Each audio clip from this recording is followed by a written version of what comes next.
Hello everyone.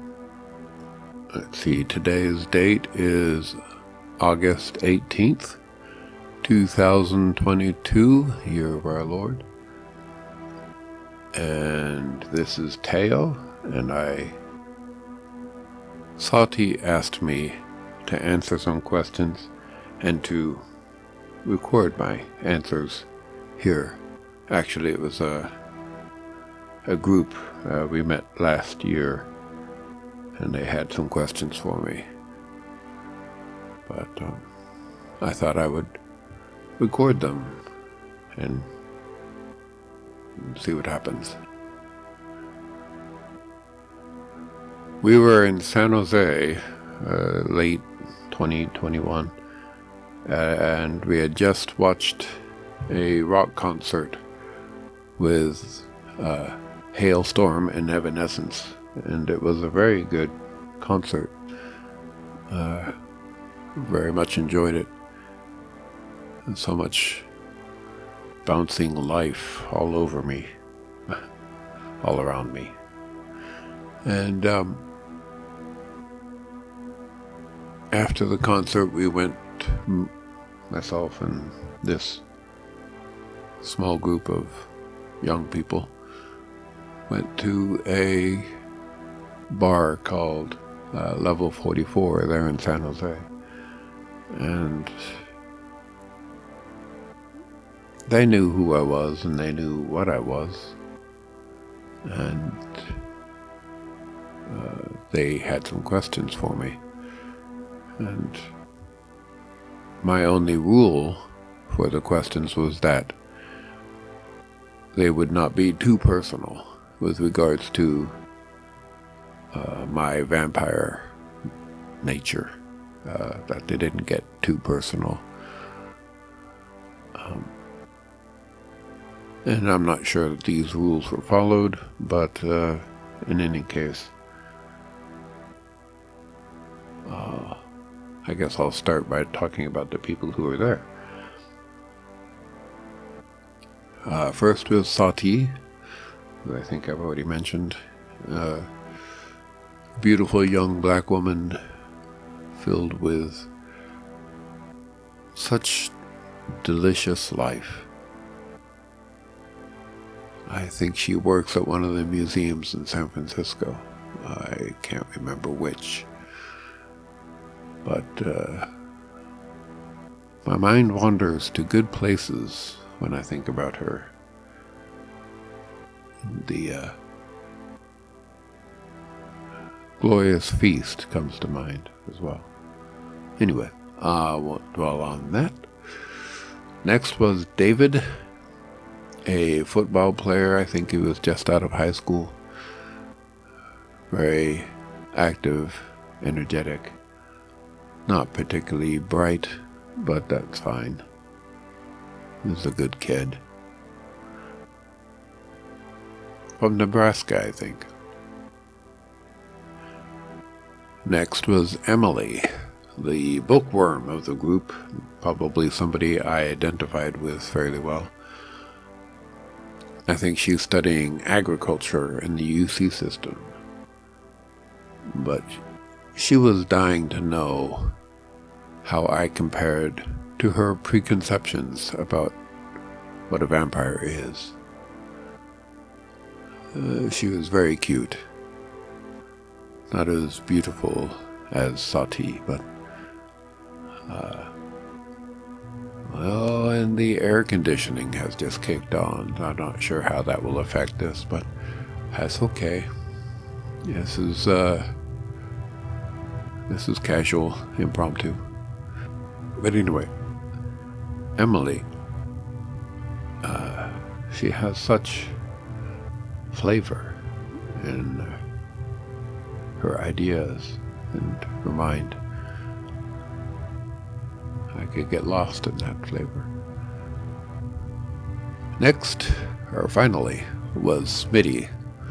I'm not sure how he really fits into this group, or what his real name is, because I'm pretty sure it's not Smitty.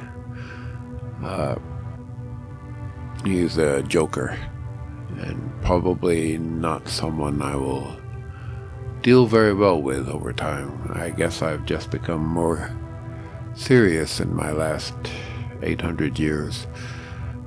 I guess it happens that you have less time for fools the more experience you gain. I don't know if that's an absolute, but that's Smitty. All right. They were a very nice and very accommodating group, and we had a nice time that night. And to some extent or another have managed to maintain our relationships. In any case, here are the questions. The first question, and I'm pretty sure you can guess who came up with this question. What is my favorite American football team? Yes, indeed, I do like American football. I have for decades now. My favorite team is the Steelers. I'm a longtime Steeler fan. Although I gotta say I've kind of lost track of them in recent years. But Bobby Lynn and John Henry are amazing players, and it is such fun to watch. Now, granted, it is nothing like the football that I played back in my day, in the 12th and 13th century. Soccer was much more violent and much more honest, I'll say, than it is today. All these pads and all the medicine and all the health care that you can get. There's really no comparison. But those were fun times playing soccer back in the day. I would say it was even more dangerous than all the jousting that you saw in the later centuries of the Middle Ages, as I think they called them, or the Renaissance, or what. You know what I'm talking about. I'm sure you've seen it in the movies. But the fun part about being an American football fan is all the drinking that goes on. That Steeler fans, as well as many other teams, we're known for our drinking. Although I never drink beer. I just had to put that in. I'm sorry. I know that was egregious, but I had to put in that reference. I've done that. I cannot tell you how many times I've said such a thing over the last, century. Ever since that damnable book came out. Next question was, who is my favorite artist? And that was a tough question. I've been involved in the arts, as you might imagine, as it's very interesting to me and always has been. But for a long time, Guido Reni was my favorite. He was kind of hard to get to know, though. So, as much as I really appreciated his art, to me, at that time, relationship was also very important. And, he wasn't there for me. So, the artist I probably got to know the best right there in Paris was probably Vincent. Such a nice man. Such a good man. I loved his use of color, and it was all the rage, at least in my mind. I had never seen such things at that time, such amazing use of color. And Van Gogh was on a different world. The things he was seeing it was special.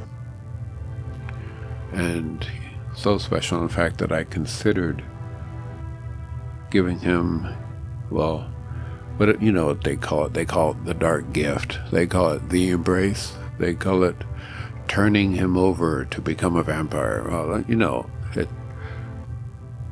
I did think about that with him, just to watch how his brilliance would evolve over the decades. But I couldn't curse him, not only with the curse of being a vampire, but he was also mentally ill, as I think what they call it today.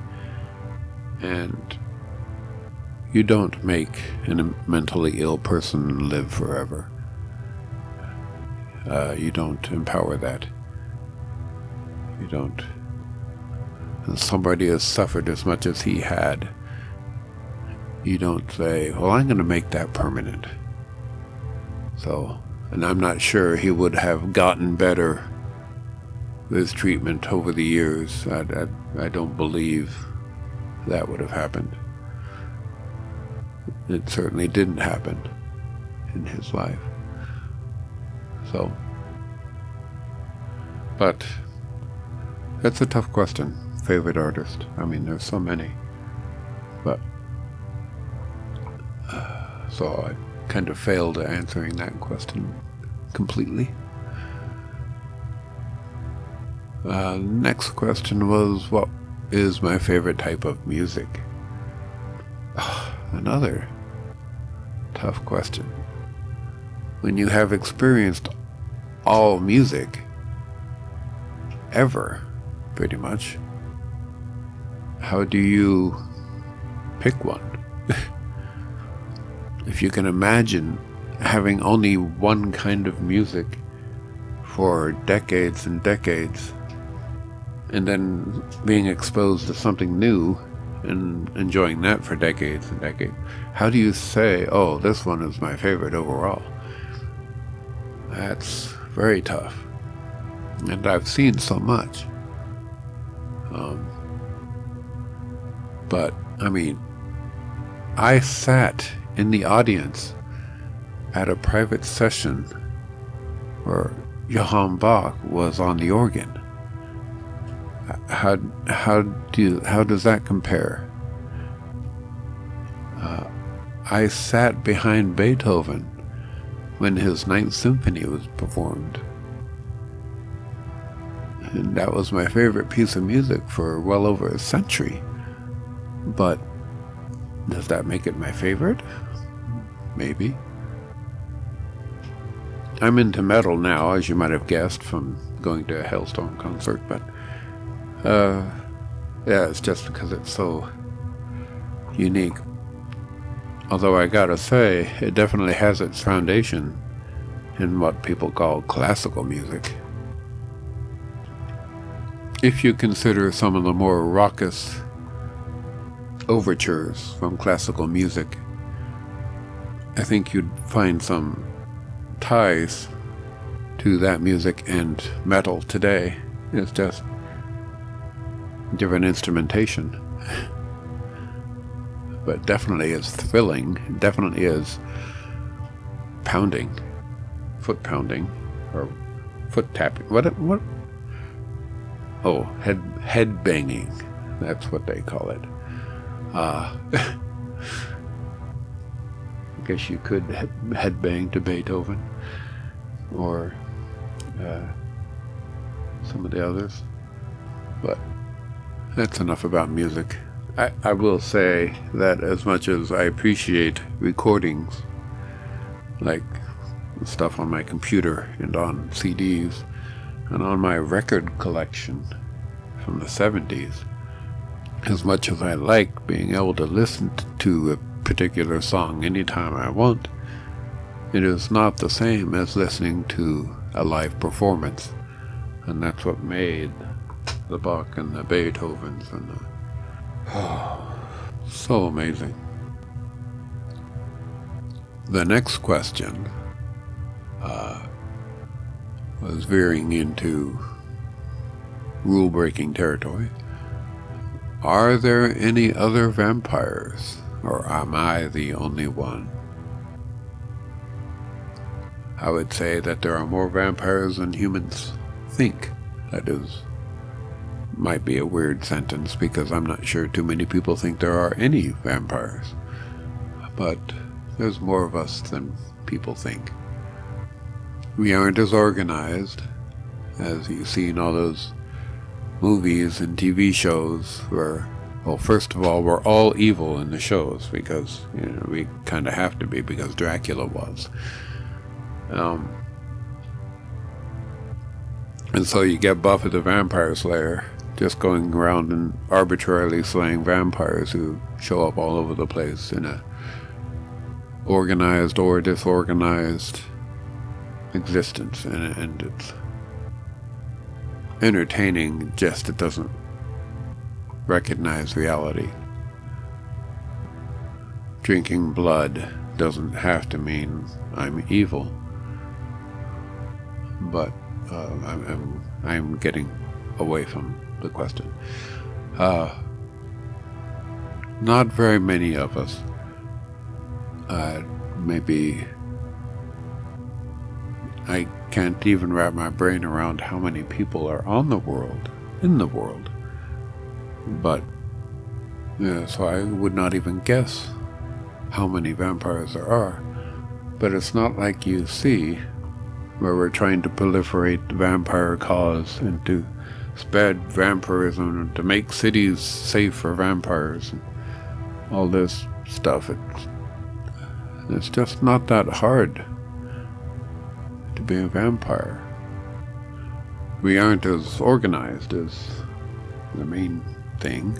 I imagine if we were political, then perhaps there would be issues where we would go public, like in that show True Blood, where it's very public.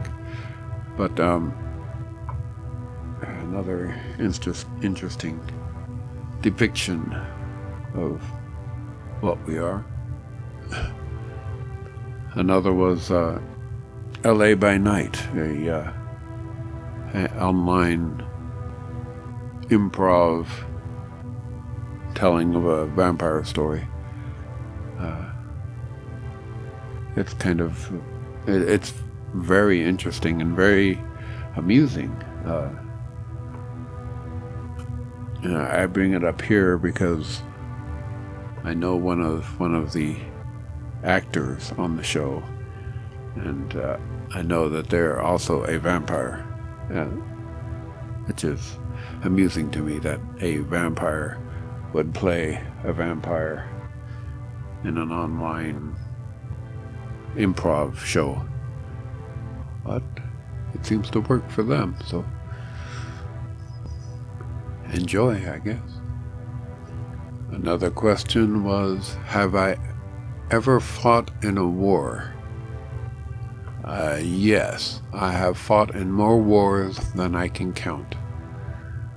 At night, of course, where a surprising amount of war happens during the night over the centuries, but yes, more than I can count. I was at Trenton, yes, that Trenton, Christmas night, 1776. I was watching over some of my friends amongst the Hessian troops at Trenton. We were having a nice time celebrating. And then this cannonball comes ripping through our line, which had just tried to hastily put together, and this cannonball comes ripping through the line, tears my hand off, and it grew back, but you never get used to that pain. And yeah, those aren't the kind of memories I want to put together over my centuries, and perhaps war. It used to be so different. Now you can get slaughtered from miles away by people who don't even really know you're there.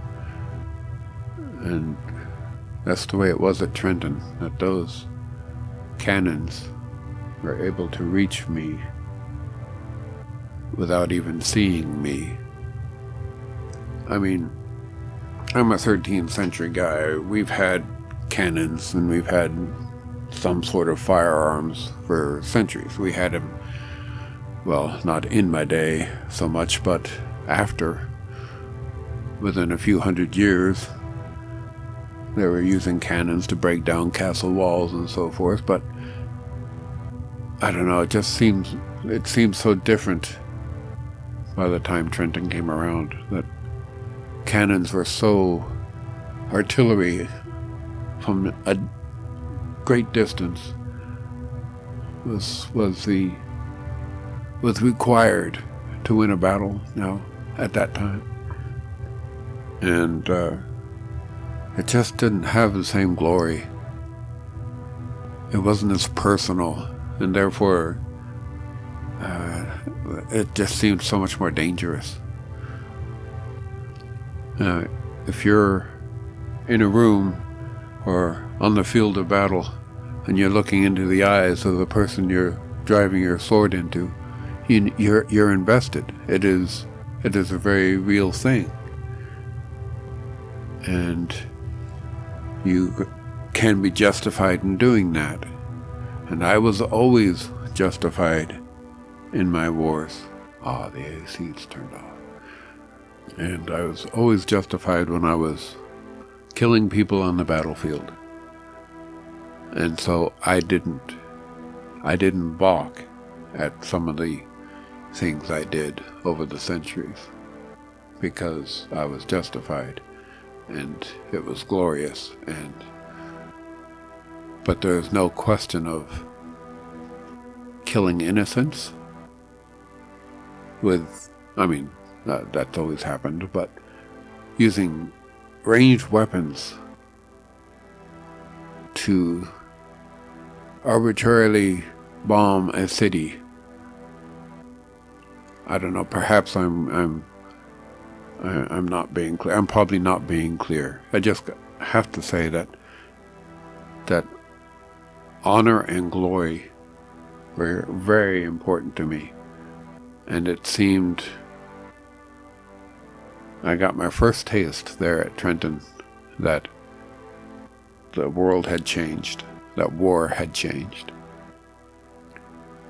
I talked with General Clausewitz during the Napoleonic Wars, but I was done fighting. I was even done taking sides. And to go on and see the atrocity of the First World War, and then inventing things like machine guns and rifled barrels. It's like, if your enemy can see you, then you've already lost the war. And it's like, what is that? How did that happen? But on that shiny note, I will briefly address the final question. Sati asked me to talk about how I became a vampire. And I'll be brief by saying that will be the next recording I do, because that is a long story, and it's a great story. It's one firmly placed in my memory. While so many other things have dropped out, it is still there, and I can still smell the pear orchards in the well, I'm not going to go into it, but maybe in my next expose I will unpack that. So thank you for listening. I hope to see you again soon, but I hope you enjoyed this answering of your questions. There's got to be a better way to say that, but I'm still learning. Thank you.